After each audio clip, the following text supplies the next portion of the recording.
Halo semuanya, perkenalkan kami dari Clan 25 dan kami dari Tribe 9 dan kami adalah band ke-99. Dan pada kesempatan kali ini kenapa kami Zoom? Karena aku, Azka, lagi persiapan UAS SBM semester 3 dan Naomi kenapa? Kalau aku lagi balik ke Jakarta karena ada urusan mendadak. Oke, jadi sekarang kita mau ngapain sih, Nom, Salim, sama Nadifa? Nah, kali Kita ini tuh tuh, oke salim dulu. oke oke. Kita tuh mau ngejelasin tentang apa itu saboteur yang kita punya gitu. Dan kebetulan aku juga kenapa online karena lagi ngurusin soal summer camp ini sama kejebak hujan tadi tuh. Oke, jadi sebenarnya saboteur ini apa sih? Ada yang tahu nggak saboteur ini apa? Kalau menurutku sih, singkatnya saboteur itu lebih ke kebiasaan buruk kita gitu loh. Hmm, Mm-mm. bad habits yang dominan gitu ya, di rankingin Iya. gitu. Kalau dari teori tes yang kita coba itu ada 9 tipe ya. Iya, betul. Mm-mm. Kalau nggak salah tipe-tipenya itu pertama ada hyperachiever, terus ada pleaser, ada hypervigilant, terus apa lagi ya? Ada Ada stickler, ada tim, hyperrasional, sama kalian ada mau nambahin lagi? Kayak victim, terus apa lagi? Ada victim, terus controller, restless, sama avoider. 9 itu. oh, Hmm. kalau dari kalian sendiri nih, kalau gue itu saboternya adalah pleaser. Kalau lu apa, Nom? Gue kebetulan juga pleaser nih, Oh iya, sama sama kita. kayak lo. Oh, kalau Dipa apa Dipa? Aku hyperachiever, Kalau beda. Salim, Salim, Salim. Iya sama sama kayak Dipa juga hyperachiever juga. Nah, kita tuh Vitu nih ceritanya nih. Apa gimana nih? Iya. Kebagi dua gitu ya. Eh, coba jelasin dong, Lim. Kalau yang lu tuh apa sih? Hyperachiever tuh apa? Jadi hyperachiever tuh kalau gue jelasin gitu kayak misalnya simple gitu, hyperachiever tuh kayak seseorang yang memiliki ambisi dan bahkan ambisi tersebut bisa berlebihan kayak untuk mencapai em, goals atau tujuan dari orang tersebut. Kalau misalnya langsung dianalogikan ke sebuah contoh, contoh gini misalnya, gue tuh mau banget nilai di summer camp gue nih bagus. Ya, gue harus belajar dong. Tapi karena gue hyperachiever, otomatis gue kayak bener-bener memaksimalkan segala usaha untuk mencapai tujuan gue, tapi kayak ngorbanin sesuatu gitu misalnya gue bener-bener kayak belajar seharian, tapi gue akhirnya yang ngorbanin apa ya, waktu tidur gue, waktu istirahat gue gitu. Nah, kalau misalnya yang parahnya tuh yang gue ngerasain, kalau misalnya gue memiliki lebih dari satu tujuan lah, kayak misalnya dua atau berapa tujuan gitu, kayak contohnya di segmen ini gue kayak bener-bener mau jadi mentor yang beneran mentor lah, bukan mentor yang abal-abal. Nah, kan gue juga punya goal sama tim gue. Jadi gue benar-benar kayak belajar buat mentor, buat menjadi mentor yang baik dan benar, sama maksimal sama camp, yang otomatis jadinya nggak ada waktu istirahat karena waktu istirahat ini yang jadi korbannya gitu. I Oke. see.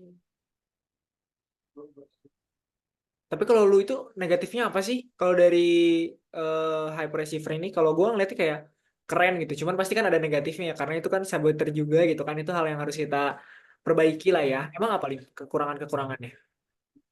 Ya itu tadi yang gue udah mention, kekurangan yang paling utama tuh kayak kita bisa ngorbanin waktu waktu-waktu penting gitu loh, kayak aktivitas lain kita, atau yang paling penting aktivitas istirahat kita gitu, itu bisa dikorbanin gitu Hmm. gitu. Oke, oke. Tadi kan lu bilang lu bisa sampai ngorbanin kayak waktu istirahat gitu ya. Mhm. Kalau saran dari gue sih, being a hyperachiever tuh nggak salah, tapi to some extent gitu loh. Jadi kalau misalkan emang, oh wow yang gue lakuin itu bener-bener sampai ngurangin waktu tidur dan istirahat gue sampai yang nggak sehat gitu. Menurut gue daripada lo ngorbanin waktu istirahat lo, mendingan lo kayak turunin dikit apa standar yang pengen lo capai. Misalkan tadi kan lo segmen dan SC gitu ya. Tetap jalanin sampai seenggaknya ya average-nya orang lah, nggak harus bener-bener sampai seperfect itu gitu. Kalau misalkan emang sampai udah bener-bener ngorbanin waktu diri lo sendiri gitu. Dari gue sih gitu. Kalau Hmm. dari aku sih sebenarnya lebih ke mungkin bisa set skala prioritas aja sih. Soalnya dengan adanya skala prioritas tuh lu jadi bisa milah gitu mana tugas yang harus lo apa tugas yang harus lo jadiin sedikit perfect atau mungkin yang biasa-biasa aja yang penting ngumpulin gitu. Dengan begitu lu nggak bakalan kurang istirahat, lu bisa jaga kesehatan, terus bisa apa ya, setidaknya nggak bikin lu overwhelm banget lah gitu. Soalnya jujur aku juga kan hyperachiever nih sama kayak Salim.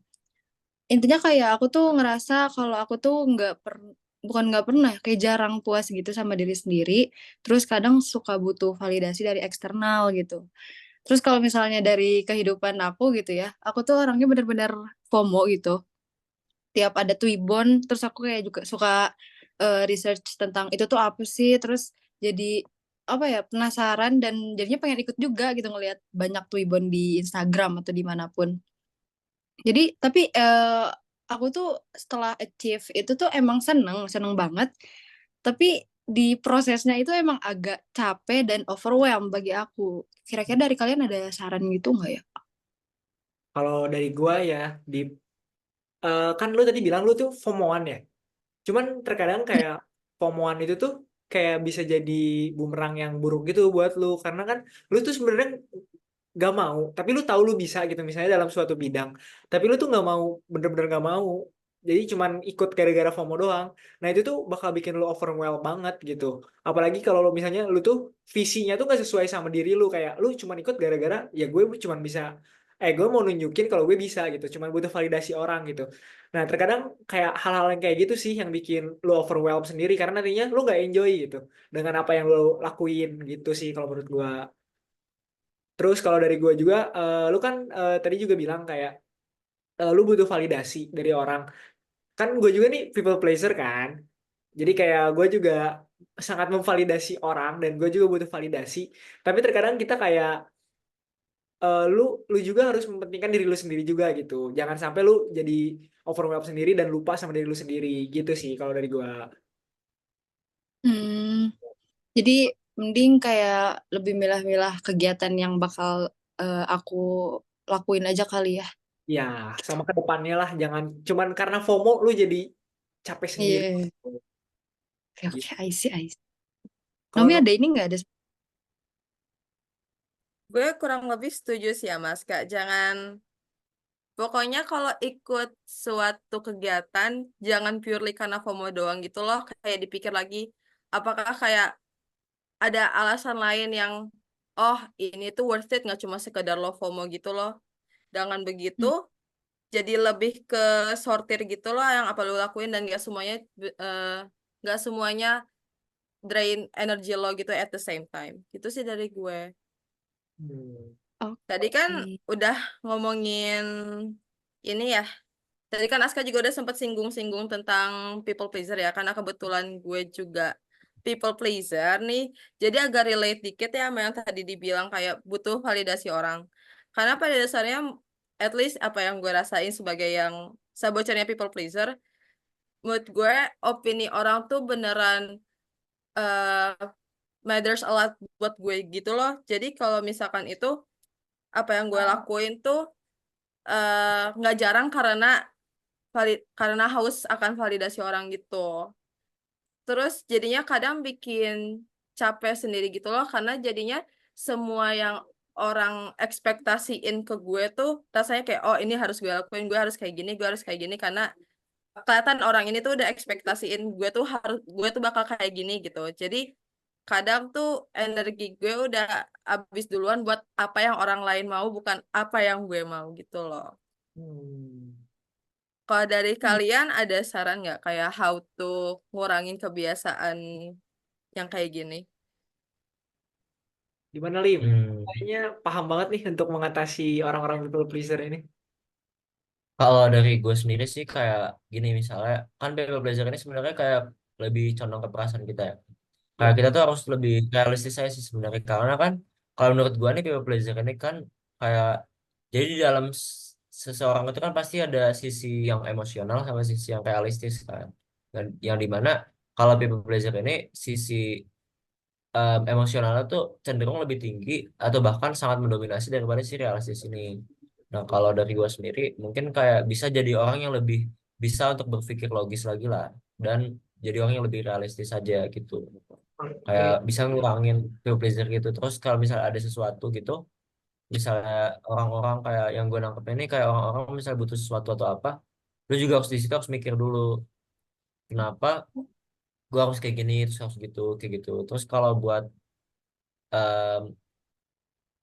mera- pengen bantu orang kayak tadi, itu juga harus dipikir lagi manfaat yang lu dapat apa, terus kayak itu tuh lebih merugikan lo apa enggak. Di sini bukan berarti kayak jadi orang perhitungan gitu, enggak, tapi lebih realistis aja intinya, karena kalau misalnya kita terlalu mementingkan orang lain, gimana diri kita sendiri nanti malah diri kita sendiri yang jadi korbannya gitu. Oke. Karena gue ngerasain banget sih. Lu ngerasain gak sih Nom kalau misalnya gue tuh kayak gak enakan sama orang lain, bahkan buat berkata Mm-mm. tiba pun gue kayak yaudah gue hajar dulu deh, gimana nantilah urusan gue Iya. aja. Sih. Oke oke. Thanks banget Lim, itu akan gue lakukan saran-saran dari lu pokoknya. Iya, ya. Gue Oke. juga ini lah, makasih banget sama kalian tadi udah ngasih saran-saran. Iya. Mungkin itu bisa jadi evaluasi Bagus. buat gue sendiri juga ke depan. Oke. Thank you ya guys ya. Kita udah sharing-sharing tentang sahabat kita masing-masing. Jadi kita udah tahu juga kelemahan kita satu sama lain, dan siapa tahu nanti kita bisa jadi pasangan nih di OSKM nanti, di mentor nanti. Wes.